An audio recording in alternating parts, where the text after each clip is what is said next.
할렐루야. 감사합니다. 우리가 디모데 전서를 지난주까지 같이 말씀을 나누었습니다. 오늘은 디모데 후서를 이렇게 시작하게 되었습니다. 디모데 후서는 디모데 전서가 쓰여진 후에 대략 5에서 6년이 지난 후에 쓰여진 서신입니다. 이런 바울이 쓴 서신 중에 가장 나중에 쓰여진 서신이 바로 디모데 후서입니다. 즉 바울이 그의 죽음을 앞두고 쓴 마지막 서신이 바로 디모데 후서입니다. 참 뜻깊고 정말 감동적인 서신이 아닐 수가 없습니다. 자, 바울이 디모데 후서를 썼던 그 시대적 배경은 그때 당시가 바로 네로 황제 시대였습니다. 네로 황제, 폭군 네로 아시죠? 폭군 네로. 역사상 가장 끔찍하고 사악한 폭군으로 알려져 있는 네로 황제 시대였습니다. 네로 황제는 정말 잔인한 폭군이었죠. 그의 어머니를 죽였습니다. 그의 아내를 살해했습니다. 또 로마를 불을 질렀습니다. 수없이 많은 사람이 죽었습니다. 거기에 대해서 네로에 대한 원망이 생기니까 네로가 또 그 죄를 기독교인에게 뒤집어 씌워서 기독교인들을 수없이 많이 사자굴에 던져놓고 십자가에 못 박아 또 불에 태워 죽였습니다. 정말 끔찍한 왕이 아닐 수가 없습니다. 이 네로 시대, 바울이 마지막 죽음을 앞두고 이 편지를 쓰는 것입니다. 바울의 서신 중에 바울의 서신을 여러 가지로 분류할 수가 있는데 옥중서신이라는 것이 있죠. 옥중서신. 감옥에서 썼다. 옥중서신. 4개가 있는데 혹시 아세요? 에골 빌빌. 옥에 있으면 애가 골아서 빌빌한다. 자, 에베소, 골로새, 빌립보, 빌레몬, 에골 빌빌입니다. 이게 옥중서신인데요. 이때 이 옥이라는 것은 아주 지독한 감옥은 아니었습니다. 사도행전에 보면 바울이 마지막에 셋집에 유하면서 복음을 전했다고 이야기하죠. 거기가 일종의 시위대의 감시를 받고 있는, 어떻게 보면 가택연금을 당하고 있는 그런 감옥입니다. 거기서 쓴 것이 에골 빌빌입니다. 그러나 이 디모데 후서는 그것과 좀 차원이 다른 감옥입니다. 이 감옥은 중죄인을 가두는, 사형을 언도한 중죄인, 죽음을 앞두고 있는 죄인들을 가두는 지하 감옥입니다. 끔찍한 로마의 감옥입니다. 감옥 이름도 유명해요. 마메르티메라고 하는 악명 높은 지하 감옥이었습니다. 여기 지금 바울이 갇혀 있는 거야. 그래서 이 디모데 후서는 앞에 에골 빌빌하고는 좀 분위기가 완전히 다르죠. 그래서 어떻게 보면 이 디모데 후서도 옥중 서신이라고 말할 수 있습니다. 감옥에서 썼으니까. 그러나 이 서신은 특별히 디모데, 목회자인 디모데에게 격려하기 위해서 쓴 서신이기 때문에 목회 서신이라고 분류됩니다. 디도스와 디모데 전후서를 합쳐서 목회 서신. 감옥에서 썼지만 옥중 서신을 분류하지 않고 목회적인 관점에서 썼기 때문에 목회 서신이라고 불리워집니다. 물론 우리는 목회자가 아닌 사람이 여기 많이 있습니다. 그러나 목회자가 아니어도 이 말씀은 우리에게 중요하죠. 왜냐하면 그리스도인 리더로 어떻게 하면 쓰임받을까, 또 더 나아가서 우리가 하나님께 쓰임받는 그리스도인이 되려면 어떻게 해야 될까 하는 것이 바로 디모데 전후서에 나와 있는 내용들입니다. 자, 바울은 특별히 디모데를 생각하며 이 서신을 쓰는데요. 그가 복음을 열심히 전했습니다. 근데 이제 곧 자기의 죽음이 다가오고 있어요. 자신이 전한 이 복음을 계속 이어가서, 그 바톤을 이어가서 계속 전해야 될 사람이 필요한 거예요. 그 사람으로 디모데를 생각하며 바울은 이 편지를 쓰는 것입니다. 자, 먼저 1절과 2절 한번 읽어보겠습니다. 위에, 우리 오늘 주보에 위에 읽어보겠습니다. 시작. 하나님의 뜻으로 말미암아 그리스도 예수 안에 있는 생명의 약속대로 그리스도 예수의 사도된 바울은 사랑하는 아들 디모데에게 편지하노니 하나님 아버지와 그리스도 예수 우리 주께로부터 은혜와 긍휼과 평강이 내게 있을지어다. 아멘. 아멘. 여기 보면 바울이 늘 하던 대로 자신을 먼저 소개하죠. 그리스도 예수 안에는 생명의 약속대로 그리스도 예수의 사도된 바울, 하나님의 뜻대로 내가 사도가 됐다, 이야기를 하면서 사랑하는 아들 디모데에게 편지한다. 여기 아들은 친아들이 아니고 영적 아들이죠. 영적으로 낳은 아들. 그리고 그에게 디모데에게 은혜와 긍휼과 평강을 빌어줍니다. 이렇게 하면서 바울은 이제 3절부터 해서 오늘 읽은 8절까지 디모데를 격려하는데요. 크게 3가지를 가지고 디모데를 격려합니다. 디모데야, 내가 목회가 힘들고 낙심이 되고 어려움이 많겠지만 이 3가지를 기억해라. 이 3가지를 붙잡아라. 그러면 너는 힘있게 다시 목회를 할 수 있을 거다. 그 3가지가, 첫 번째는 감사의 조건들을 기억하라.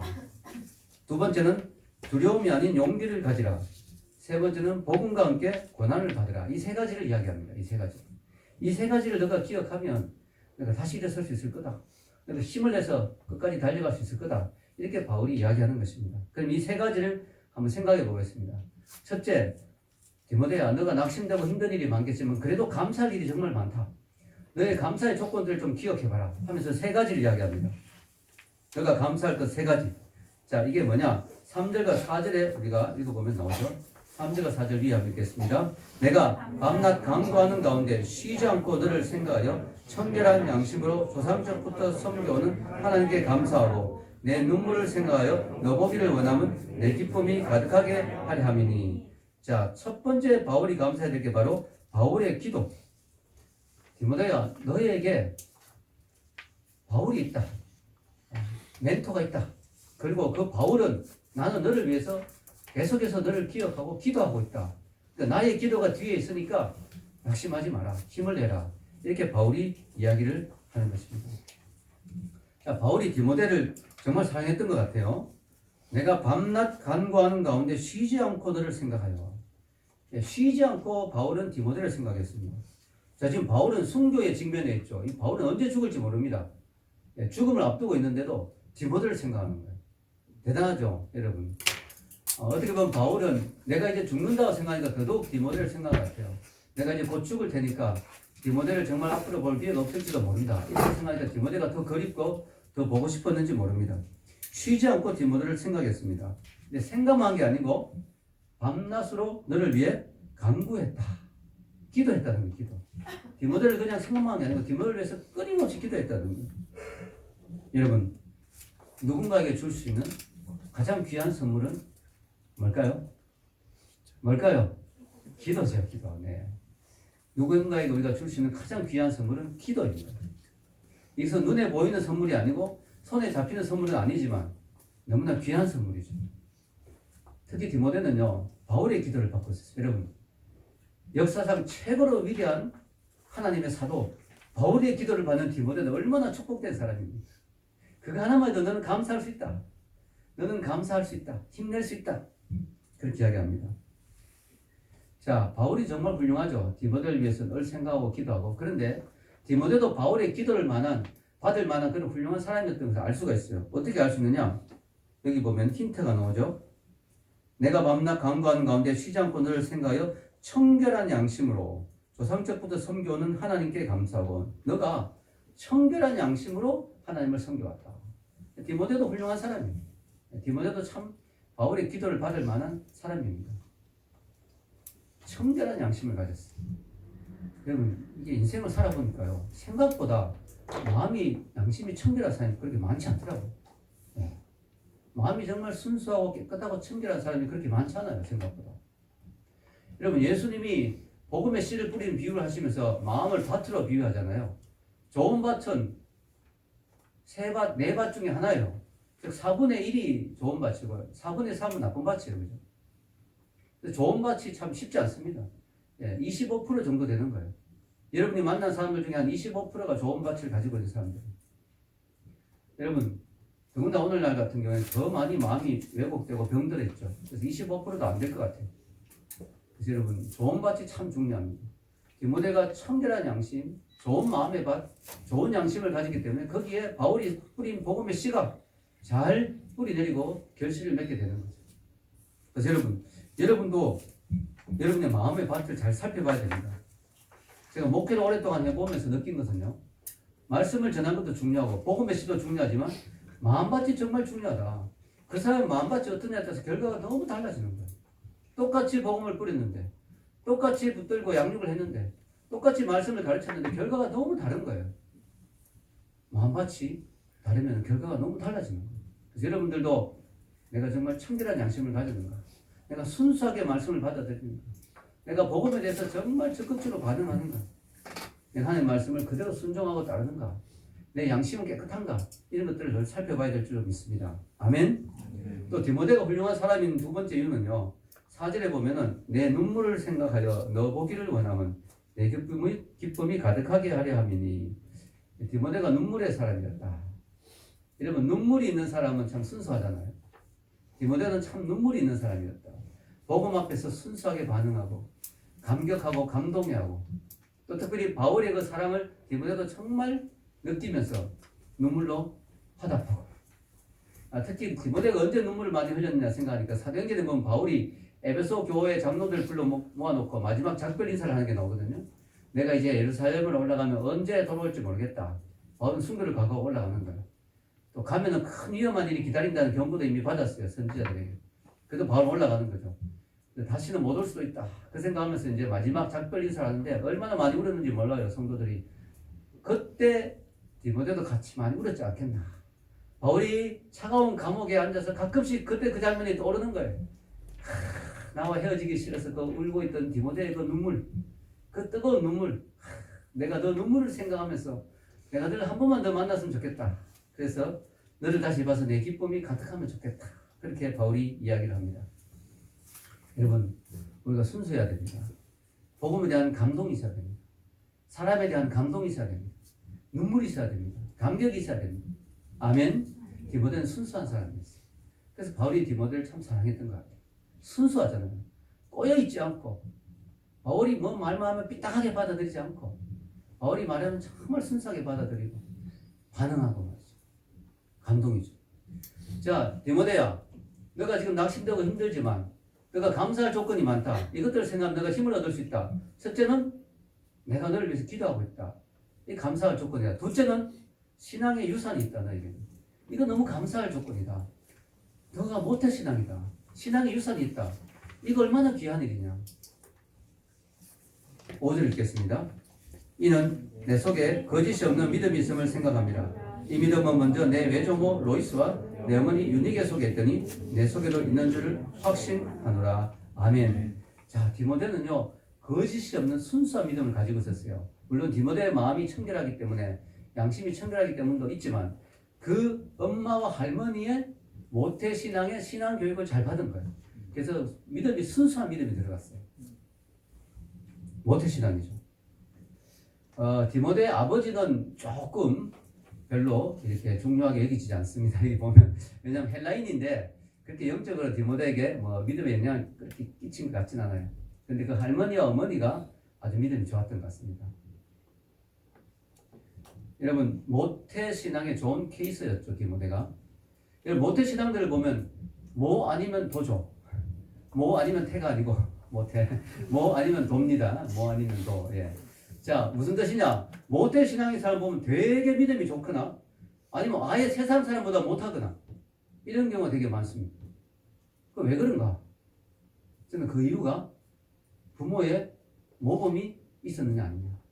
즉 부모가 믿음으로 신앙을 이야기를 했는데 부모의 삶은 영 엉망이에요. 그럼 이 모태신앙인 자녀가 봤을 때 부모의 신앙은 엉터리다. 하나님은 엉터리다. 하나님 없다. 이렇게 해서 회의를 느끼죠. 부모가 말은 또 그렇다고 하잖아요. 신앙이 어쩌고 하나님 어쩌고 막 이런데 삶은 영 엉망이야. 그럼 자녀가 그걸 보고 오히려 회의를 느낍니다. 그래서 오히려 신앙과 더 멀어지고 더 삐딱해집니다. 막 경멸을 하죠. 경멸. 기독교에 대해서. 경멸을 합니다. 우리 아버지가 장로를 하는데 집에 오면 맨날 엄마 두들겨 펴고 나는 기독교 싫어. 하나님을 경멸해. 이렇게 되는 거예요. 근데 부모가 하나님에 대해서 가르칠 뿐만 아니라 삶에서 그것을 잘 드러내면 어떻게 될까요? 자녀들이 그것을 잘 받아들이고 감동을 받고 정말 믿음으로 자라게 되죠. 그래서 여러분, 이 모태신앙이 정말 좋은 경우도 있고 더 안 좋은 경우도 있습니다. 자, 디모데의 경우에는 그 어머니 유니게와 또 그 할머니 로이스가 좋은 모범을 보였던 것 같아요. 그래서 디모데가 아주 좋은 영향을 받고 자랐던 것 같습니다. 이게 얼마나 큰 축복이냐 이거죠, 바울은. 너에게 이런 귀한 축복이 있다. 너에게 이런 귀한 신앙의 유산이 있다. 이거 너무 감사해야 되지 않느냐. 넌 낙심할 필요가 없다. 너에게 이미 주어진 그 신앙의 축복만 해도 엄청나다. 제가 목회자가 되었을 때 가장 부러웠던 사람이 모태신앙이었습니다. 저는 고등학교 때 예수님을 처음 믿게 됐는데 예수님 영접하면서 대학교 2학년 때죠. 그때부터 신앙생활을 제대로 한 건데요. 어머님의 권고로 교회를 가게 됐습니다. 근데 어머님도 모태신앙이 아니었어요. 제가 어릴 때부터 신앙으로 키우지 전혀 않았습니다. 왜냐하면 어머님도 그때 처음으로 교회를 나갔기 때문에 몸이 여러 가지 힘들고 가정에 어려움이 있으면서 교회를 처음 나가면서 저희를 데리고 나갔기 때문에 같이 어머님과 교회를 나갔지만 어머님의 믿음을 이어받는 그런 상태가 아니었습니다. 그러다 보니까 모태신앙이 정말 부럽더라고요. 부모님의 기도가 있는 그 신앙의 삶이 너무 부럽더라고요. 그래서 제가 재빨리 할머니를 전도했죠. 네, 그래서 3대째 믿는 가정이 되기 위해서. 우리 자녀까지 지금 4대째가 됐는데 제가 그때 간절히 기도했던 게 뭐냐면 하나님 제가 모태신앙이 아닌 게 좀 문제가 많은데 어려움이 있는데 안타까움이 있는데 제가 목회자가 돼야 되지 않습니까? 목회자가 이 영적인 뒤에 기도가 뒷받침이 없으면 너무 힘든데 목회가 아내만이라도 주일학교를 잘 거친 모태신앙의 자매를 만나게 해주세요. 이렇게 많이 기도를 했어요. 기도 덕분에 제 아내를 만났습니다. 그리고 감사하게도 그 할머니, 그 어머니죠. 저희 장모님이 또 믿음이 좋으신 분이었어요. 그래서 순수한 믿음을 잘 이어가고 있는 것 같습니다. 너무 감사하죠. 여러분 아직까지 모태신앙이 아니고 집안에 믿는 사람이 없다면 여러분 너무 절망하지 마시고 결혼해서 지금부터라도 아름다운 믿음의 가문을 세우시기 바랍니다. 아멘. 아멘. 아름다운 믿음의 가문. 부부가 같이 기도하면서 자녀를 키우면 얼마나 좋습니까? 근데 가끔씩은 내가 원하는 만큼 남편이 나를 안 따라줄 때가 있어요. 남편의 믿음이 더 좋았으면 좋겠는데 그런 아쉬움이 들 때가 있거든요. 그런 분들 너무 절망하지 마시기 바랍니다. 오늘 성경에 보면 좀 위로가 돼요. 디모데 어머니가 헬라인 남편을 만났잖아요. 안 믿는 남편을 만난 거예요. 이방 남편을. 그래도 그 어머니가 믿음이 좋으니까 디모데가 잘 자란 것을 봅니다. 그래서 유대인들은 신앙을 계산할 때 엄마가 유대인이고 아빠가 이방인이면 유대인으로 인정합니다. 그 아이를. 근데 아빠가 유대인이고 엄마가 이방인이면 이방인으로 취급합니다. 그래서 우리 한국은 혈통이 남자를 통해서 나가잖아요. 부계를 통해서 나가는데 성도 라시잖아요. 우리 아이가 라시잖아요. 아빠 성을 따라 나르는데 유대인들은 신앙의 혈통을 엄마를 따라갑니다. 그래서 참 신기하죠. 그래서 아빠 믿음 별로 인정 안 해요. 그래서 아빠가 유대인이고 이방인 여자와 결혼하면 이방인 취급해버립니다. 그런데 유대인 여자가 어떻게 하다 이방인하고 결혼하면 그래도 유대인들을 인정합니다. 그러니까 디모데도 지금 유대인들을 인정받는 거죠. 그 예가 여러분 모세를 보면요. 모세 어머니가 믿음으로 왕궁에서 모세를 키웠잖아요. 근데 어머니 믿음 하나만으로 키우는데 모세가 믿음으로 잘 자랐잖아요. 그래서 제일 좋은 것은 부부가 믿음으로 잘 키우면 좋겠지만 혹시 남편 쪽에 믿음이 부족해도 너무 절망하지 마시고 그렇게 잘 키우시면 됩니다. 그렇다고 여기 있는 남편들이 안심을 놓고 당신이 알아서 신앙교육 책임져 그러면 안 됩니다. 네. 왜냐하면 오늘 말씀을 들었기 때문에 여러분 책임이 있는 거죠. 그래서 같이 잘해야죠. 혼자 하면 힘들잖아요. 독박 육아 힘들잖아요. 독박으로 혼자 키우려면 힘들죠. 같이 최대한 도와줘야 되죠.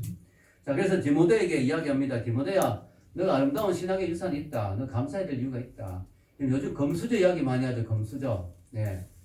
우리 부모님이 돈이 많았으면 참 좋았을 텐데 금수저를 내가 물고 태어났으면 좋았을 텐데 뭐 부럽습니다. 금수저. 그러나 여러분 금수저보다 더 좋은 거는 믿음의 수저를 물고 태어나는 거예요. 아멘. 예, 믿음의 수저, 믿음으로 키우는 것이 더 귀한 거예요. 부모가 자녀에게 재물을 많이 줘도 자녀가 엉망으로 자랄 수 있죠. 그것 때문에 많은 재물 때문에 더 타락할 수 있습니다. 우리 자녀에게 줄 수 있는 정말 중요한 것은 믿음의 유산이에요. 아멘. 예. 그 다음에 세 번째로 디모데야 너가 감사할 게 또 있다. 너 하나님의 은사를 이미 받았지 않느냐. 이것도 감사해라. 우리 6절 읽겠습니다. 그러므로 내가 나의 안수함으로 내 속에 있는 하나님의 은사를 다시 불뜻하게 하기 위하여 너로 생각하게 하노니. 디모데야 너가 낙심되느냐? 너가 이미 받은 은사가 있다. 내가 기회가 있으면 너에게 다시 안수해서 그 은사를 불붙이고 싶은데 어쨌든 너는 이미 은사를 받았다. 그러니까 그걸 붙들고 목회하면 된다. 너무 힘들어하지 마라. 너에게 있는 은사를 잘 개발해라. 다시 불붙여라. 그렇게 이야기하는 것입니다. 여러분 목회자에게 필요한 은사가 뭐가 있을까요? 지혜와 지식의 은사가 필요합니다. 왜냐하면 왜냐하면 말씀을 준비하려면 지혜가 필요하거든요. 지식이 필요해요.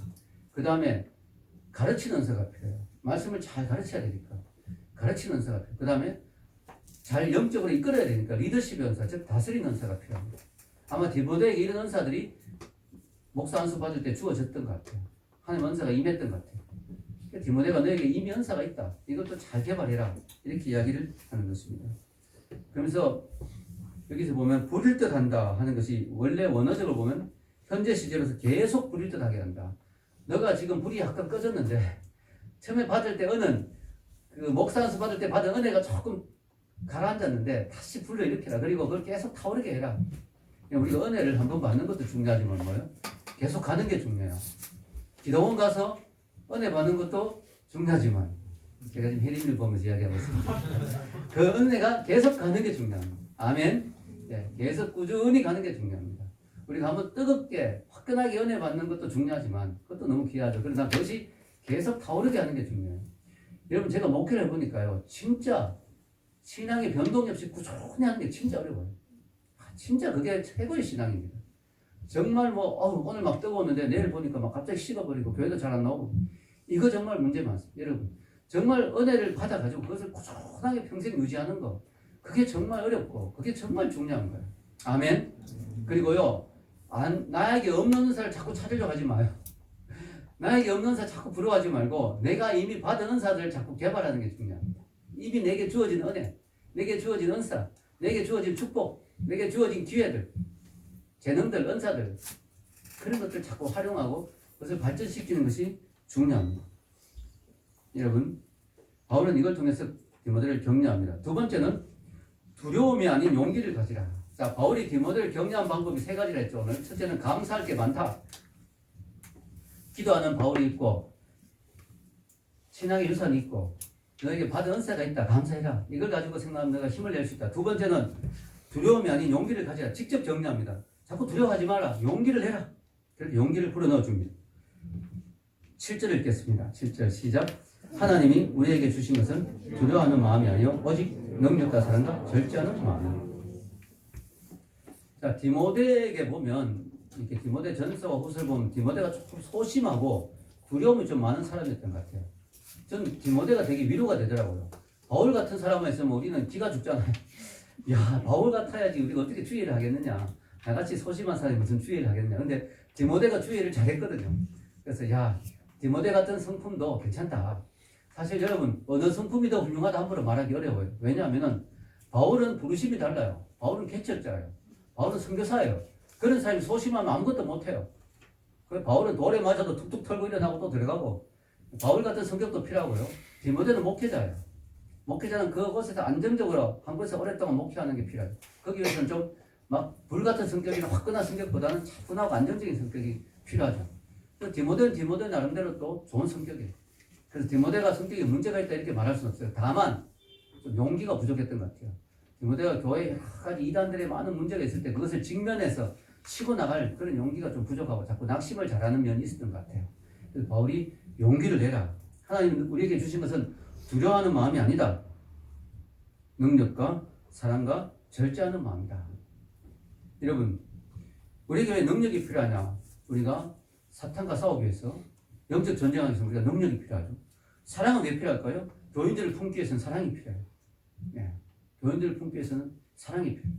절제는 왜 필요할까요? 나 자신을 컨트롤하기 위해서는 절제가 필요해요.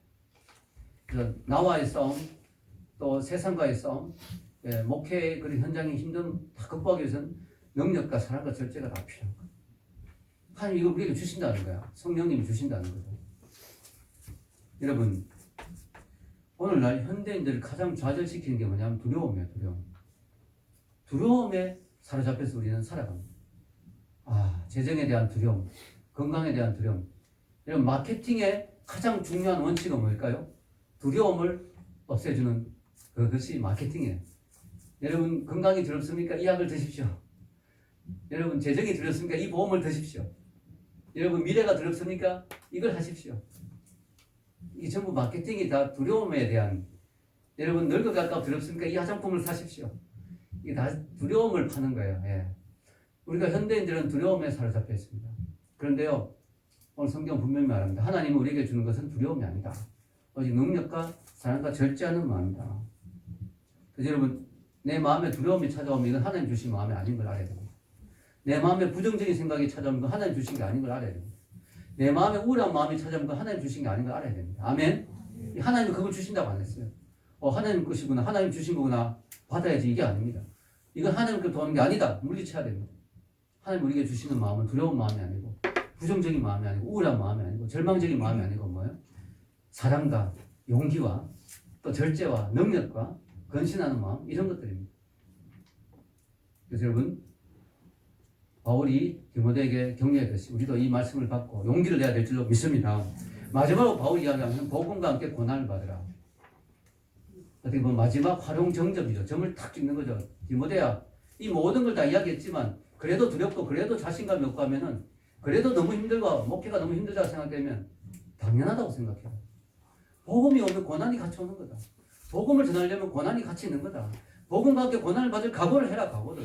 각오를 더 해라. 각오를 굳게 하면 다 이겨낼 수 있다. 진짜 각오를 굳세게 하면 모든 걸 이겨낼 수 있다. 우리가 죽을 각오를 하면 뭘 못하겠어요. 처음부터 너무 약하게 마음을 먹으니까 너무 마음을 쉽게 먹어야 뭐 별로 안 힘들겠지 생각하다 보면 너무 힘들어지는 거죠. 여러분, 제 아내가 사실 대단한 여자입니다. 아기를 낳는데 신음소리 한 번 안 내는 거예요. 그래서 내가 너무 놀랐어요. 아니, 아기를 놓으면서 아프다는 소리 한마디도 안 하는 거예요. 나중에 물어봤어요. 안 아팠냐고. 너무 아팠다는 거예요. 근데 어떻게 소리를 하나도 안 내냐 했더니 하는 말이 이겁니다. 아기를 낳을 때는 죽을 만큼 아프다는 소리를 들었대요. 그래서 죽을 각오를 하고 들어갔대요. 그 죽을 만큼 아프다는 각오를 하고 들어갔대요. 근데 죽을 만큼은 아프지 않더라는 거예요. 그러니까 참을만 했대요. 여러분, 죽을 각오를 하면 이겨내는 거예요. 아멘. 죽을 각오를 해보면 이겨낼 수 있는 거예요. 여러분, 그래서 여러분, 바울이 복음을 전하는 데 있어서 디모데에게 이야기합니다. 약한 마음 품지 마라. 약하게 마음 먹지 마라. 죽을 각오를 해라. 그러면 이겨낼 수 있다. 복음과 함께 고난을 받을 각오를 해라. 그러면서 바울이 이렇게 이야기합니다. 8절을 읽겠습니다. 8절을 시작. 그러므로 너는 내가 우리 주를 정언함과 또는 주를 위하여 갇힌 자 된 나를 부끄러워하지 말고 오직 하나님의 능력을 따라 복음과 함께 고난을 받으라. 이 복음과 함께 고난을 받으라고 말하면서 앞에 두 가지가 나오죠. 이걸 생각하면서 복음과 함께 고난을 받으라. 뭐냐면 첫째, 나를 부끄러워하지 말라. 둘째, 하나님의 능력을 따라 복음과 함께 고난을 받아라. 무슨 말입니까? 바울을 부끄러워하는 사람들이 많이 있었어요. 왜냐하면 바울이 감옥에 들어갔기 때문에. 바울을 무슨 범죄자 취급하면서 바울을 부끄러워하고 바울을 무시하고 바울을 비난하는 사람들이 있었어요. 디모데에게 이야기합니다. 넌 나를 부끄러워하지 마라. 왜냐? 난 복음을 위해서 고난을 받는 거다. 여기 보면 주를 위하여 갇힌 자가 있다고 그랬죠. 내가 지금 죄를 지어서 감옥 들어간 게 아니다. 넌 나를 부끄러워할 게 아니다. 나를 부끄러워하다 보면 너도 부끄러워지고 너도 힘들어지고 바울도 자꾸 디모데도 자꾸 낙심되고 멘토인 바울이 감옥에 들어가시니까 디모데도 자꾸 부끄러워지고 그렇게 하지 마라. 주를 위하여 갇힌 자가 된 거다. 오히려 자랑스러워해야 된다. 두 번째는 주를 정언하는 것을 부끄러워하지 마라. 내가 지금 주의 복음을 전하다가 지금 감옥에 들어갔다. 이걸 부끄러워하지 마라. 너도 앞으로 복음을 전하고 주를 증언하는 게 대해서 부끄러워하지 마라. 자, 바울은 복음을 부끄러워하지 않는 이유를 로마서 1장 16절에서 이렇게 적어 놓았죠. 여러분 주보 읽겠습니다. 내가 복음을 부끄러워하지 아니하노니 이 복음은 모든 믿는 자에게 구원을 주시는 하나님의 능력이 됨이라. 먼저 유대인에게요 그리고 헬라인에게로다. 아멘. 바울의 복음에 대한 이 확신, 이 눈부신 확신. 나는 복음을 부끄러워하지 아니하노니. 여러분 이거 정말 도전됩니다. 왜 부끄러워하지 않느냐? 이 복음은 사람을 구원하는 능력이니까 이거만큼 위대한 게 어디 있습니까, 여러분? 영원한 생명, 구원, 천국을 줄 수 있는 게 복음인데 이게 어떻게 부끄러운 일이겠어요? 복음을 부끄러워하면 안 되죠, 우리는. 근데 요즘 우리가 복음을 많이 부끄러워하잖아요. 어디 가서 기독교인이란 말도 잘 못하죠, 부끄러웠어. 식사기도도 잘 못하죠. 예, 식사기도 누가 볼까봐 막 손을 모은 듯 하다가 갑자기 머리가 자, 여러분 우리 그러면 안 됩니다. 복음을 부끄러워하지 마라. 이걸 부끄러워하지 않으면 바울이 복음을 부끄러워하지 않았듯이 이걸 부끄러워하지 않고 바울이 감옥에 들어가는 걸 부끄러워하지 않고 자랑스럽게 생각하면 디모데가 자신감이 생기고 복음과 함께 고난을 받을 수 있는 것입니다. 아멘. 여러분 바울이 이런 이야기 하니까 더 실감이 나죠. 다른 사람이 이런 이야기 하면 좀 와닿지 않을 수도 있어요. 근데 바울이 이야기하니까 와닿는 거예요. 왜냐하면 바울은 복음 때문에 엄청난 고난을 받은 사람이에요. 이게 바울이 복음밖에 고난을 받으라 자기도 그걸 받았으니까 바울이 이야기할 때 우리는 와닿는 거예요. 예수님도 복음 때문에 엄청난 고난을 받았잖아요. 십자가를 지셨잖아요. 그걸 생각할 때 우리도 복음 때문에 고난받는 걸 두려워하지 말고 부끄러워하지 말아야 될 줄 믿습니다. 결론을 내리겠습니다. 어떤 신학자는 지금 이 디모데가 이때 상태가 영적 침체에 빠져 있었다고 이야기하기도 합니다. 너무 목회가 힘들고 너무 디모데를 비난하는 사람들이 많고 바울은 멀리 있고 그것도 감옥에 있고 막 주위에서는 바울 때문에 막 비난하는 사람도 많고 이단들도 많고 또 네로 황제 핍박도 있고 너무 힘들어요 디모데가. 그래서 영적으로 침체에 빠져 있는 상태예요. 목회가 너무 힘들다 그만둘까 이런 생각까지 목회 그만둘까 이런 마음도 드는. 근데 이 바울이 위로합니다. 격려합니다. 다시 힘을 내라. 너에게 이미 받은 축복들이 많다. 다시 힘을 내라. 그리고 복음 때문에 고난받는 건 당연하다. 힘을 내라. 여러분 오늘 오늘 설교 제목이 복음과 함께 고난을 받아라잖아요. 저는 이 말씀이 많이 와닿습니다. 우리가 복음을 받을 때 축복만 생각하는 경우 되게 많아요. 예수 믿으면 뭐가 좋지? 예수 믿으면 무슨 복을 받지? 예수 믿었는데 복을 더 받아야지. 예수 믿으면 직장도 잘 돼야지. 건강도 좋아야지. 잘 풀려야지. 복을 자꾸 생각하는데요. 물론 복도 받죠. 복음이잖아요. 복된 소식인데. 그러나 같이 패키지로 오는 게 고난도 같이 온다는 거예요. 여러분은 복음 때문에 어떤 고난을 받고 있습니까? 여러분은 복음 때문에 지금 어떤 수고와 희생을 하고 있습니까? 여러분 복음 때문에 애쓰고 고생한 것이 뭐가 있습니까? 나중에 우리가 천국에서 바울과 예수님을 만날 때 우리는 부끄럽지 않을까요? 우리는 복음 때문에 고난을 각오해야 됩니다. 여러분 고난이 별로 없죠? 왜 없는지 아세요? 복음을 나 혼자만 받고 나 혼자만 누리면 별로 고난이 없어요. 근데 바울이 왜 고난 받은지 아세요? 자기 혼자 복음만 믿어서 고난 안 받았어요. 그 복음을 전하려고 하다 보니까 고난이 오는 거예요. 복음을 전하는 고난이 오는 거예요. 그러니까 여러분이 복음 때문에 별로 고난이 없다? 안전하기 때문에 그럴 수도 있어요. 복음을 자꾸 전해야 됩니다. 고난과 핍박이 있더라도 이 복음은 자꾸 전달돼야 됩니다. 여러분 모두가 이 고난을 각오하면서 복음의 전달자가 되는 축복이 기를 주의 이름으로 축원합니다. 기도하겠습니다.